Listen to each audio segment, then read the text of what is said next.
Hello dear student, welcome. तो जैसे तुम लोग को सम आता है वैसे थ्योरी भी आएगा, राइट। तो कॉन्ट्रैक्ट अकाउंट में कंफर्म शॉर्ट नोट आएगा, 10 मार्क का भी आ सकता है, 5 मार्क का भी आ सकता है। तो क्या लिखने का, राइट। तो पहले कॉन्ट्रैक्ट का मीनिंग लिख दो, राइट। तो contract costing is a method of costing. ये क्या है? मेथड है कॉस्टिंग का, राइट। तो कॉन्ट्रैक्ट अकाउंट क्या होता है? एक पार्टी दूसरे पार्टी के लिए काम लेता है, एक पार्टी दूसरे पार्टी के लिए क्या करता है? काम करता है। तो कौन सा काम लेता है? चाय वाला काम लेते हैं? नहीं, बिल्डिंग, कंस्ट्रक्शन, रोड, रेलवे, ये सब क्या करता है? लोग काम लेते हैं। तो जो काम लेते हैं उसको अक्षय कुमार बोलते हैं, contractor. Sachin and Sachin Tichkule company है ना। तो contractor is a person who undertake the contract, और कॉन्ट्रैक्ट जिसके लिए काम ले रहे हैं। तो contract is a person for whom the contract job is undertaken. जिसके लिए काम लिया जाता है वो कॉन्ट्रैक्ट ही, और वो उस दोनों के बीच में क्या होगा? समझौता होएगा। तो कुछ प्राइस होएगा, तो उसको बोलेंगे कॉन्ट्रैक्ट प्राइस। क्या बोलेंगे उसको? तो उसका फीचर्स डिस्कस करें। और formal contract is made between contractee and contractor. दोनों के बीच में क्या बनेगा? कॉन्ट्रैक्ट। तू मेरे इधर से इतना रोड बना तो को 1 करोड़ दूंगा। बोला ठीक है, okay. Work is undertaken to customer special requirement. मतलब जैसे कस्टमर बोलेगा वैसे इसका काम होता है। बंगला है, 3 माले का बंगला बना, 10 खिड़की गोल, 4.5 दरवाजा बना। तो जैसा बोलेगा वैसा बनाना पड़ेगा, राइट। तो वैसा अपने को पेमेंट मिलेगा ना यार। तो इसका मतलब work is for relatively long duration. ऐसे नहीं कि सुबह चालू किया रात को खत्म हो गया। It takes time.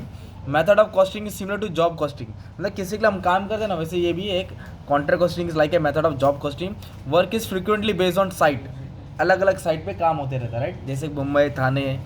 It is not unusual for site to have its own cashier और टाइम कीपर। उधर देखने वाला तो नहीं रहेगा, बस काम चालू हो जाता है। और ये बड़ा साइज रहता है। और ये ज़्यादा करके कौन सी इंडस्ट्री को अप्लीकेबल है? इट इज़ एप्लीकेबल को mostly building, construction of building, road, bridges, construction work, engineering work. ये तुम्हारा कॉन्ट्रैक्ट का क्या हो गया? फीचर्स हो गया।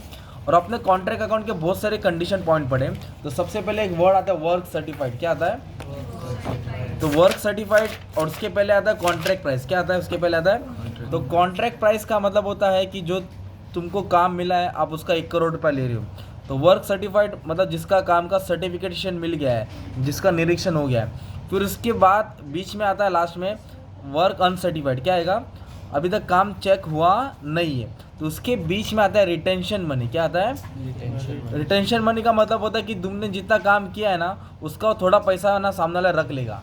क्या कि तुमने काम ने फॉल्ट किया, भाग गया, तो मैं इधर से पैसा काट लूँगा। तो उसको रिटेंशन मनी बोलते हैं। तो retention money is that portion of value of certified, मतलब वर्क सर्टिफाइड का हिस्सा होता है, which is retain by the contractee.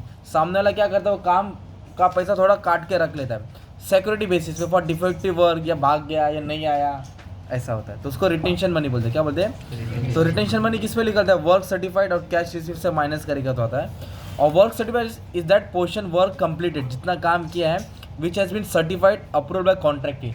सामने वाले ने चेक कर लिया है, निरीक्षण कर लिया है। तो वर्क सर्टिफाइड के इधर फॉर्मूला भी डाल सकते हैं। तो वर्क सर्टिफाइड का percent of work completed, percent of work, तो work certified contract price into 100। अब इसमें ना आपको फॉर्मेट भी बना देना है कॉन्ट्रैक्ट अकाउंट का। आपने इतना सारे सम सॉल्व किए ना कॉन्ट्रैक्ट अकाउंट में, तो ऐसा फॉर्मूला बना देने का। तो फॉर्मूला मतलब क्या? डेबिट में सब एक्सपेंडिचर डाल देने का। डेबिट में क्या डाल देंगे हम लोग? एक्सपेंडिचर। और क्रेडिट में क्या लिख देंगे? Work in progress. क्रेडिट में क्या डाल देंगे? Work in progress. सब एक्सपेंडिचर डाल देने का। जो तुम्हारा क्वेश्चन आएगा वही क्वेश्चन को घुमा के वर्क इन प्रोग्रेस करके फॉर्मूला बना देने का, ताकि उसका भी मार्क्स मिल जाएगा, राइट। नोशनल प्रॉफिट जो वर्क इन प्रोग्रेस का हिस्सा बन रहा है, थोड़ा काम बाकी है।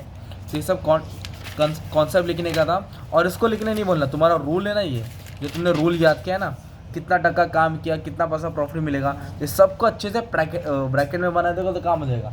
अगर 25% से कम काम किया है, 25% से, तो उसको कुछ भी प्रॉफिट का हिस्सा नहीं मिलेगा। अगर उसका काम 25 से 50% हुआ है तो उसको 1/3 मिलेगा notional profit, cash receive, work certified. 50 से 90% काम किया तो 2/3 मिलेगा। और पूरा 100% किया तो पूरा प्रॉफिट का शेयर मिलेगा, राइट। वर्क इन प्रोग्रेस में क्या क्या आता है डाल देने का? Closing stock, work certified, work uncertified. तो जितना कॉन्ट्रैक्ट के बारे में तुमने सम सॉल्व किया उसको एक पन्ने में उतार के डाल देंगे।